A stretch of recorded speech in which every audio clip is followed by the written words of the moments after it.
94 సాంఘిక సంక్షేమ మంత్రి గారు. అధ్యక్ష, మొదటి ప్రశ్నకు అవునండి, రెండవ ప్రశ్నకు సమాధానం అవునండి, మూడవ ప్రశ్నకు సమాధానం పరిశీలన ఉంది అధ్యక్ష. సార్, ఇప్పుడు ప్రశ్న వేసిన సభ్యులు రాలేదు అంటే దీంట్లో మీకు నేమ్ లేదు, సిగ్నేచర్ లేదు.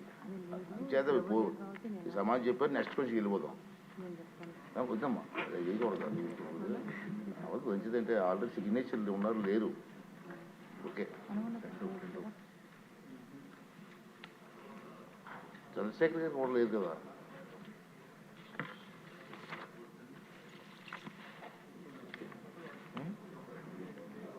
ఎందుకు వాళ్ళని మాకెందుకు?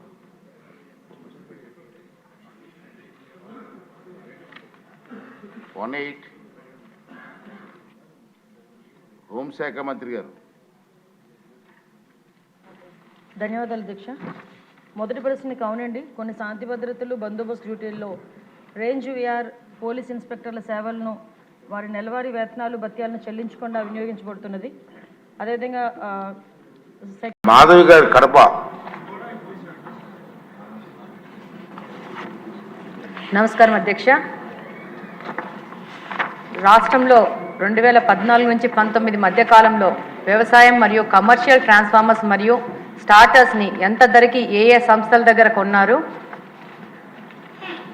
అదే ట్రాన్స్ఫార్మర్స్ని 2019-24 మధ్యకాలంలో ఎంతెంత ధరలకి ఏ కంపెనీల వద్ద కొన్నారు?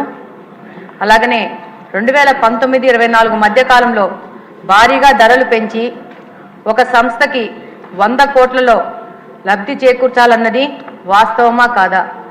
సదరు కంపెనీ స్టార్టర్లని లబ్ధిదారులకు సప్లై చేయకుండా వాళ్ళ యొక్క వేర్ హౌస్లో ఉండి బిల్లు రైజ్ చేశారన్నది వాస్తవమా కాదా?